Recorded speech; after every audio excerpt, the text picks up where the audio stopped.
Joining me now, Democratic National Committeeman, Democratic strategist Robert Zimmerman, Errol Lewis, columnist, New York Daily News, member of the editorial board, syndicated columnist Miguel Perez. Gentlemen, thank you very much. The war in Iraq, the Democrats are now in division over what to do with the policy. What's going to happen? Now they're in division. They've been in division for how many weeks now? They can't decide. But they're also in control, and that division is having a big impact on them now. Yeah, I think it's a stalemate, and it's going to remain that way. We elected the Democratic majority to do something in Congress. I don't see it happening. They have to come up with some kind of leadership here. What do you think? They have this out of Iraq caucus, but it's only 75 members. They don't have even a majority of their own conference. So the Democrats can't talk but so tough, and they like to talk tough, but they don't have the votes to get the country out of Iraq anytime soon. Without the votes, this doesn't look too good for them. Well, no, they'll continue to talk. They'll continue to badmouth the administration, but voters have a right to know, what do you really want to do? And they've put one proposal on the table after another. Let's start dealing with some facts. Democrats have been very united in their commitment, one, to make sure that there's a phased redeployment of troops. They've gone on the record saying that we can't send our soldiers into battle without the proper armament or training. I'm tired of this argument that Democrats don't have a message. They've been very clear. I didn't say you did. I said, and that's what I really want to address here, Robert, is that this Democratic Congress, if you can attach one issue that they were elected into Congress to take control, it's the war in Iraq. What we're watching right now is division and a lack of direction. Well, the problem is you can't have a solution until President Bush and the Republican leadership in the Senate allow a debate on the issue. And as long as they intend to filibuster and block a discussion, you're not going to see any real resolution. The only thing we know is George Bush is advocating staying the course. Democrats are putting alternatives on the table. We'll turn to something I think you're going to be more comfortable discussing here in just a moment, and that is the conviction of Scooter Libby. We'll be right back with our panel. Stay with it.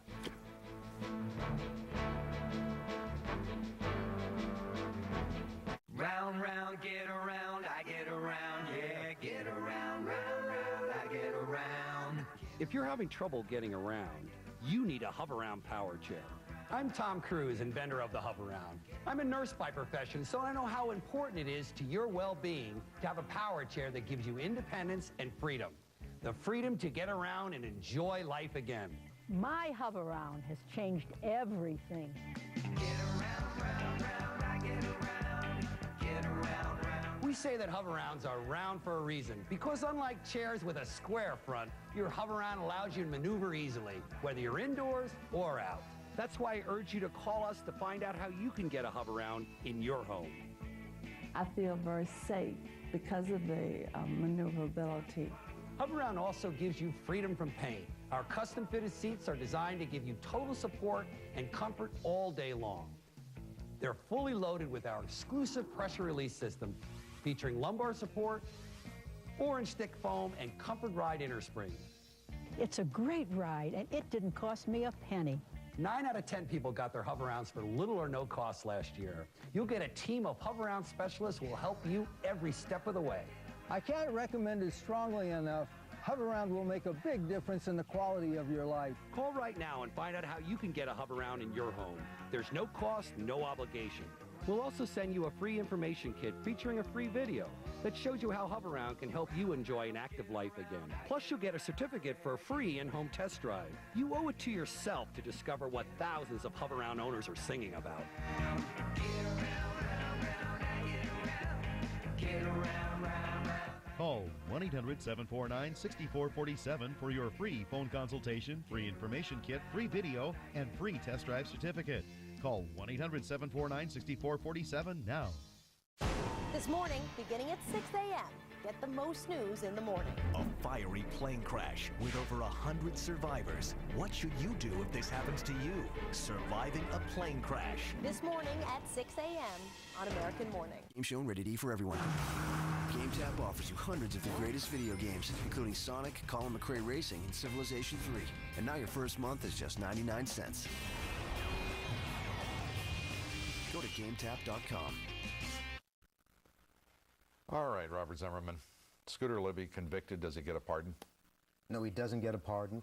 And when is someone going to apologize to Valerie Plame Wilson for destroying her career and jeopardizing her life? Perhaps in civil court, where Plame and her husband So Wilson, the Ambassador Wilson, had filed suit. You agree? No pardon? Well, they may try a pardon, but it would certainly be inappropriate. You know, looking back at some of the documents after, you know, we now have a very high-ranking official who's a convicted felon. You look back at some of the documents, including that New York Times article that started this whole thing in motion, there were 200 casualties at the time. And what he was saying at the time, with decades of experience, was trying to sort of stop it from spiraling out of control, which is exactly what happened. I think this lesson is going to far outlast this administration of the need to let professionals do their job. Look, if he is going to be cleared on appeal, as he claims he is, his lawyers claim, why does he need a pardon? He's the fall guy here. It goes beyond him, and Mr. Cheney is diminished by this. It basically illustrates the vindictiveness of Mr. Cheney and his people. That's what the story is. This is an orchestrated effort. This was an attempt to cover up an orchestrated effort to smear an individual, Ambassador Wilson, for telling the truth about the deceit that led us to war. Let's turn to the Democratic agenda, comprehensive immigration reform. It looks like the democratically led Senate is moving in exactly the same direction as they serving their corporate masters as did the Republican-led Congress. Well, first of all, this is George Bush's agenda, not the Democratic Congress's agenda. Oh, don't tell Ted Kennedy that. Well, he's one member of that. Don't tell Senator Harry Reid that, Senate Majority Leader. The reality is you still have a great many Democrats. You are a wonderful Democrat. I mean, you can push back from that thing. I'm doing my best, but I'll tell you, can't do it this time. There are many Democrats who agree with me that border security has got to come first. And Bill Gates' proposal, which to me was just absolutely stunningly... Referring to unlimited H-1B visas. After Bill Tucker's reports that show that we don't even know how many visas are in the country, least of all who has them. Exactly. I mean, this is the problem with comprehensive immigration reform, right? The corporate types like Bill Gates are looking out for their shareholders and their bottom line. The unions, they say they don't care about green cards, they care about union cards. You've got the wrong stakeholders at the table. Absolutely. And the stakeholders, as we've been reporting on this broadcast, our middle class, nowhere to be found. Just getting torn up in a town that just doesn't seem to know how to represent them.